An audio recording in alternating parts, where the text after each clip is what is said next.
With the Lions getting set to prepare for the Tampa Bay Buccaneers, the one thing that we can most likely look forward to from the Lions offense is a heavy dose of the run game. We're going to talk about it in today's episode, folks, so stay tuned. It started with an owner who had a last name fans despised, hiring a coach that the experts thought was crazy. But I got a plan, I swear to you. Who traded for a QB that was said to be washed up. They said the Detroit Lions would never amount to anything, that it would always be the same old Lions. But this team, our team, has a new identity, defined and expressed by the crazy head coach. Doesn't matter if you have one ass cheek and three toes, I will beat your ass. Led by the QB that nobody thought was good. Motor City Mania is in full swing and ready to start. So join the show and be prepared for kneecap biting, because Motor City Mania starts right now. Hello everyone, and welcome back to yet another episode of MCM Motor City Mania. I'm your host David T. Pike, and we're diving in right now. As always, to the returning guests, I just want to say thank you all for your view, your support, your patronage. Thank you all for coming back. And for the newcomers, I again want to thank you all for your view, but hopefully you like the content, I gain your subscription, and as always to everybody, God bless. Let's enjoy the show. Let's get into the content. So here's the thing, folks. As we know, the Lions are getting set to play against the Tampa Bay Buccaneers here in a couple of days. We're about to get set to travel down to Tampa, play the Tampa Bay Buccaneers on their home turf.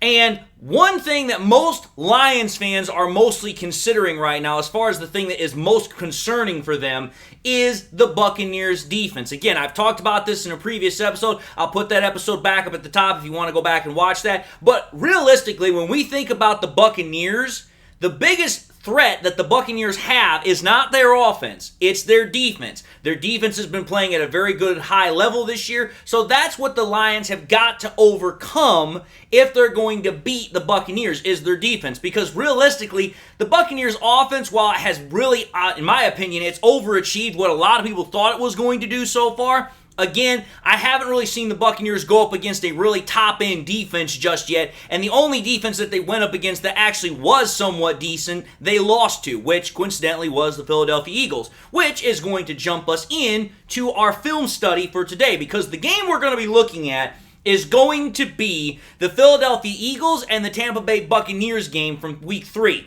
And the reason why is because the Buccaneers game against the Eagles is probably the most closely resembled game that I can think of that fits with what the Lions are most likely going to do. Because let's think about this here. Again, I talked about this in the previous episode that I just referenced. If you take a look at who the Bucs have played so far this year, they've played the Bears, they played the Vikings, they played the Saints, and they played the Eagles. The first three teams that I just mentioned, let's just be fair, I'm not trying to dog any franchise, I'm not trying to dog a fan base, but all three of those teams that I just mentioned, they suck. Let's just be fair here. They're trash, they suck, they're not really going to offer a whole lot of resistance to another opposing team. The Eagles, on the other hand, let's think about it. They have not yet lost. They were the NFC champions last year, getting all the way to the Super Bowl.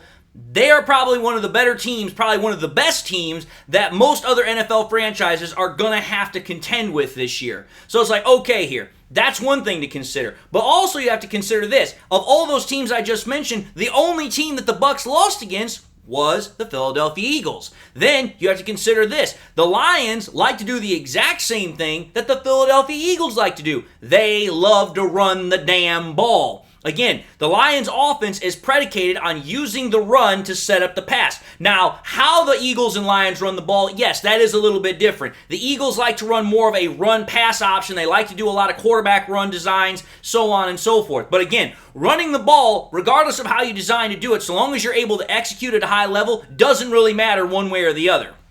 So that's why we're going to be taking a look-see at what these two teams have to offer in terms of how they run the ball. But obviously, realistically, we have to think about this from one way or the other, is that the Lions' offense is also going to get its shots in throwing the ball, whether it's in play action, straight drop back, whatever. So we're going to be taking a look at this from the whole perspective. But I'm telling you right now, There's a reason why the title is what it is, because we're going to see a lot of run design plays in today's film action. So I'm telling you this right now. If you've got Demo, if you've got David Montgomery, if you've got Craig Reynolds in your freaking fantasy league, start them this week, because I think that they're going to have a really, really big week this week. So let's get into the actual film study here. So let's start off here. In this very first play, we're going to see 2 tight ends, 2 wide receivers, and 1 running back. The 2 wide receivers are going to be to the left. The 2 tight ends, I believe, are to the right. So as I set the play up here, what we're going to see is Jalen Hurts is going to snap the ball. One tight end is going to go up the seam, and the other tight end is going to come up on like a crossing route.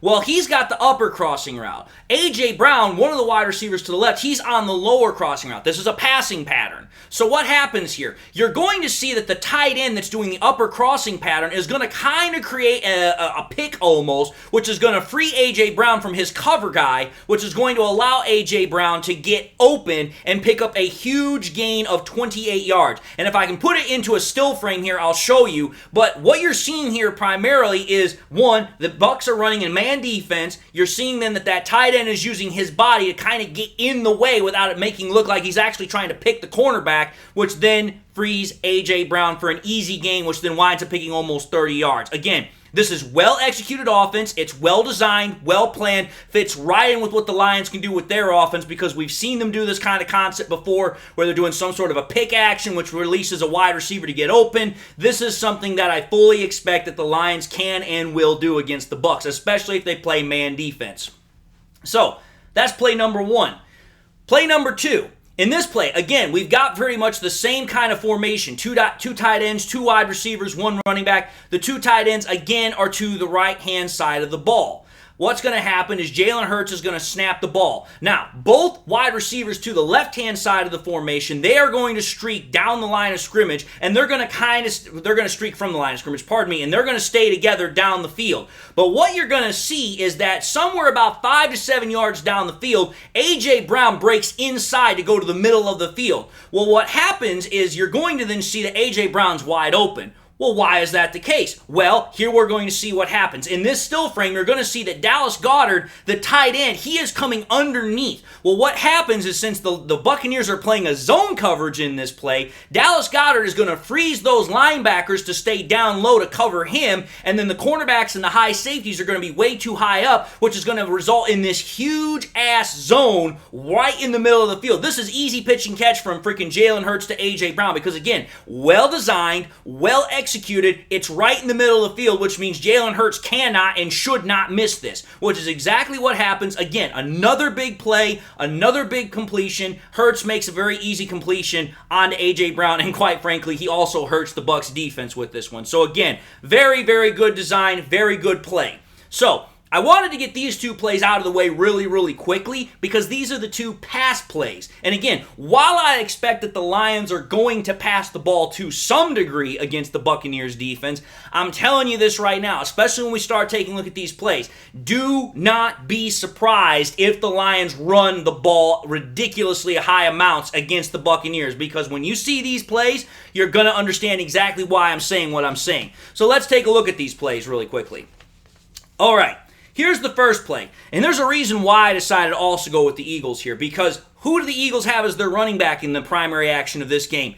DeAndre Swift, the Lions' former running back, which means this: if the Lions use DeAndre Swift, they know exactly what's the best way to utilize him, just like what the Eagles are doing. So let's take a look at this. If you take a look at this third play I'm about to bring up, this is a backfield view, so we're going to see the offensive line in the backfield of the Eagles here. So what do you see? You see Jalen Hurts is in the gun. He's going to snap the ball, and this is a run-pass action. So pretty much what this means is that the quarterback has the option to either hand the ball off or pull the ball out quickly and pass the ball down the field. What happens is Hurts decides to give the ball to DeAndre Swift, who then decides to follow Jason Kelce on a center pulling lead block. And again, I'm going to try and show you guys this in a still frame, but what you're going to see here is that the Eagles' offensive line are practically all matched up 1v1 against the Buccaneers' defensive line. What this allows to happen is to free Kelce from that center position to then pull outside to the left-hand side, and then then what's going to happen is that pretty much DeAndre Swift is going to follow right behind freaking Kelsey, and he's going to pick up a nice 14-yard gain here. And again, this is a play design we have seen the Lions do several times, because we have seen the Lions like to use pulling guards,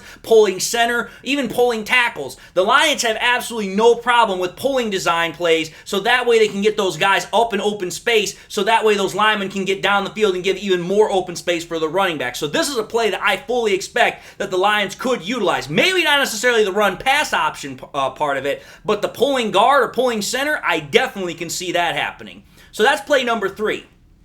Now, we're going to go to play number 4. Again, we're going to be looking at this from the backfield side of things. Now, what you're going to see here is this is just a straight up power run. Just straight up power run. And again, it's going to have DeAndre Swift. Something that us Lions fans didn't necessarily think that DeAndre Swift was going to be good at. But it's a power run here. I want you guys to take a look at this. Again, note the right side of the line, what it does here as the play rolls through. It sets a great downfield block to spring DeAndre Swift. And what happens is that the tackle on the right-hand side is going to seal the backside. So that way, they ensure nobody gets through. So then that way, the right side of the line can push all the way up the field, and again, gives a lot of open space, a lot of open view tackle, a lot of open field, pardon me, for DeAndre Swift to get down the field and again, pick up a huge gain. So again, what you're seeing here, and I'm going to put this in a still frame yet again, is you're going to see the type of blocking that I'm referring to that allows DeAndre Swift to follow his blockers, get to the open field, and just gash the freaking Bucs defense.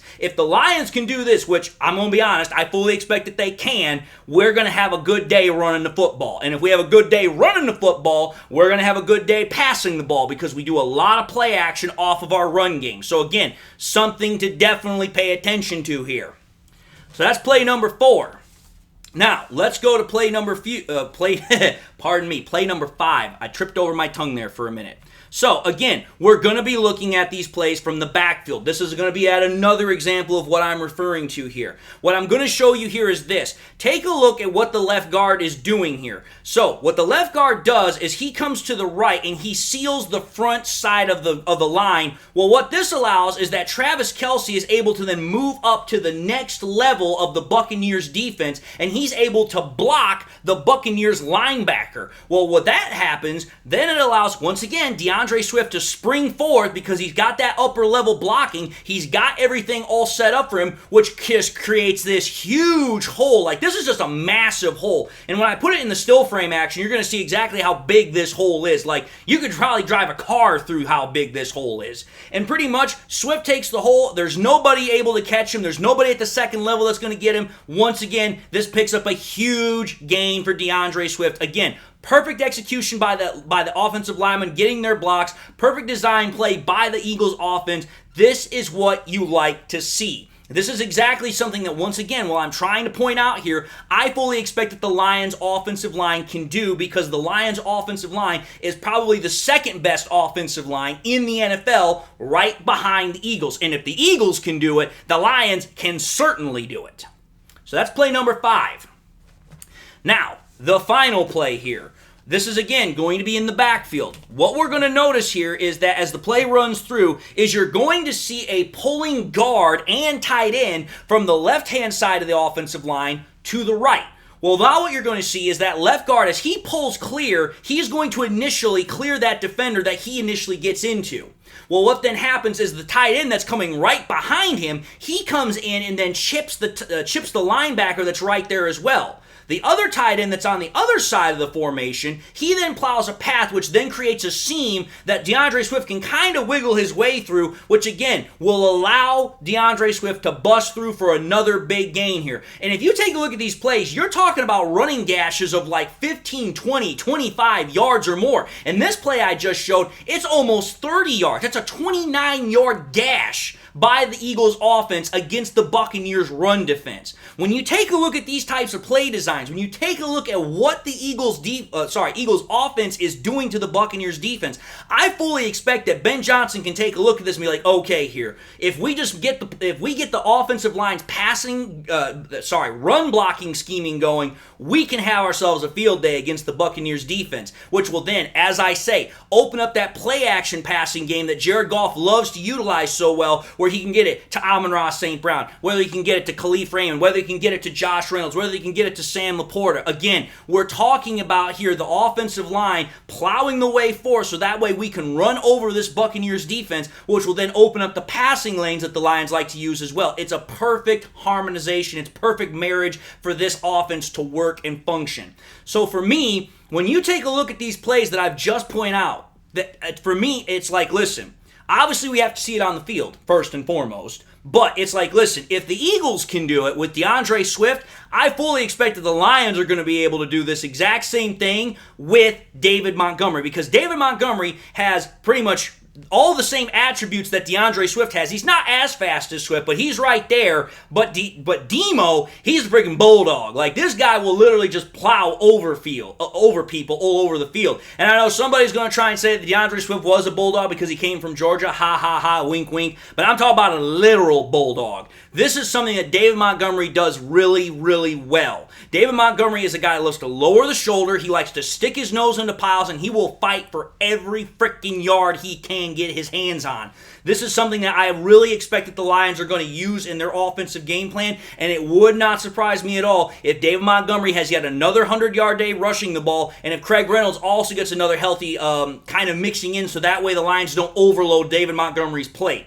But again, I'm telling you this right now, based upon what I'm seeing, if you've got, like I said, David Montgomery, or if you've got Craig Reynolds or any other Lions running back that's going to play this week, I would definitely have them in the fantasy lineup, because I'm expecting that the Lions are going to use a lot of this kind of stuff, and they're going to get a lot of opportunities to run and pick up yards on the ground.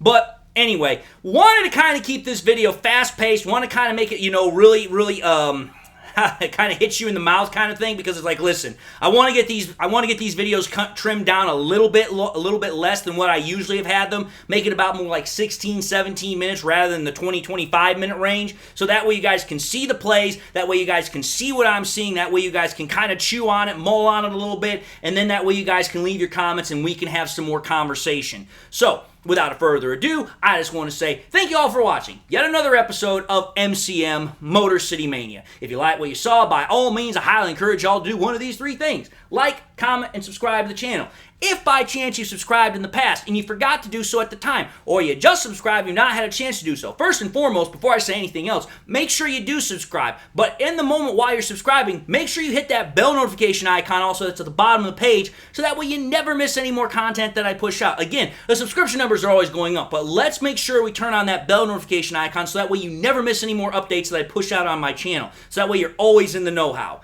I also encourage y'all, please share this content with your Lions friends and family members. Share it here on YouTube, share it on Twitter, share it on Facebook, share it anywhere and everywhere you can with anybody and everybody that you can, so that way we can get more and more people coming into the channel. That way we can continue to build it up, and that way we can continue to have really great discussions about football, particularly about the Lions. And with that having been said, folks, I just want to say again, thank you all for your time, thank you all for your view, your support, your patronage. Hopefully I gained your subscription if I haven't already gained it in the past. And with that, I just want to say God bless, thank you all for everything that you do, and I'll see you all in the next episode.